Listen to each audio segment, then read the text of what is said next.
Hi friends, నేను మీ సజ్జాను. ఈరోజు నేను ఎలంకాయ ఆవకాయ అండి. ఇది ఎలంకాయతో ఆవకాయ ట్రై చేసేయండి, మీరు చేయండి. Thank you. నేను ఒక ఎలంకాయ పండు తీసుకున్నానండి. పండిపోయిందైనా పర్వాలేదు, పచ్చికాయ అయినా పర్వాలేదు, మనం ఇందులో మిక్సీ చేసుకోవచ్చండి. చూసారా, ఒక కప్పు అయింది నాకు. ఆ కప్పుతోటి ఒక మిక్సీలో వేసుకొని అందులో 2 పచ్చిమిరపకాయలు వేసాను. నేను 2 వేసానండి, మరీ ఎక్కువ వేయకూడదు. పచ్చిమిరపకాయలు 2 వేసుకోండి ఒక కాయకి. వేసుకొని ఒకసారి మిక్సీ పట్టేయండి.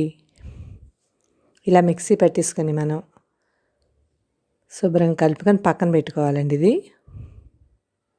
చూసారా ఎంత బాగా గ్రైండ్ అయిందో, మిక్స్ అయిందో.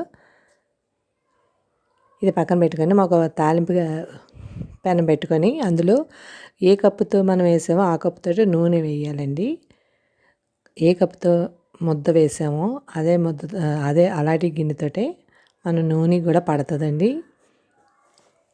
ఒక గిన్నె ఎలంకాయ ముద్ద అయితే ఒక గిన్నె నూనె, అందులోనే నూనె వేడెక్కాక ఎల్లుల్లిపాయలు చెదగొట్టుకొని మనం వేసుకోవాలి.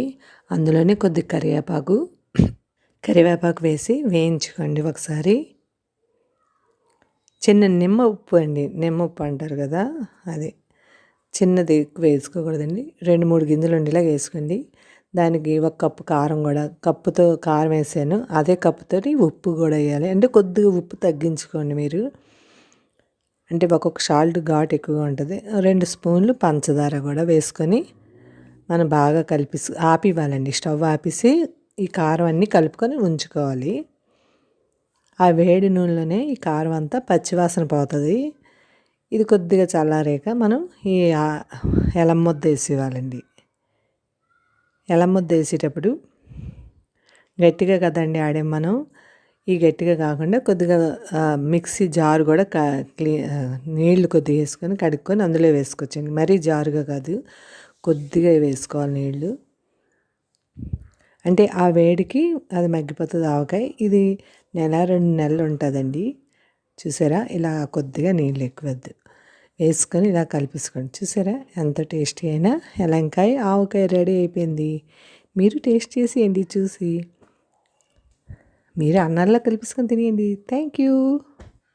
సబ్స్క్రైబ్ చేయండి, లైక్ కొట్టండి, కామెంట్ పెట్టండి.